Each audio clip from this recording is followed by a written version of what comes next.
रियासत तेलंगाना के बास इस्लाम में गैर मौसमी बारिश से कई एकड़ पर मुश्तमिल खड़ी फसलों को नुकसान पहुंचा है। किसानों को इस नुकसान के बाईस भारी मुश्किलात का सामना करना पड़ा है। बारिश से मुतासरा किसानों ने सड़क पर बैठकर अपना एहतजाज दर्ज किया और हुकूमत तेलंगाना से फौरी मुदाखलत का मुतालबा किया है।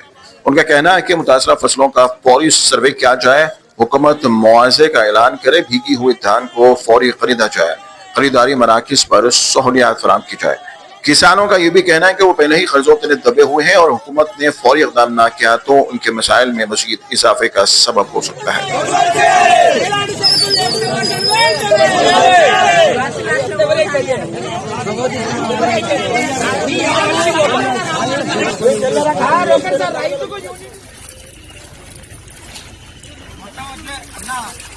వరద తగ్గినాక అన్న వరద తగ్గిన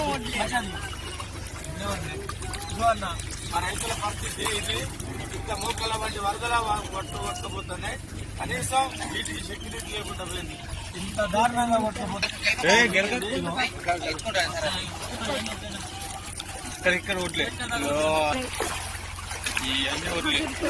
ఇవన్నీ ఓట్లే ఇది మా రైతుల పరిస్థితి. దయచేసి మీరు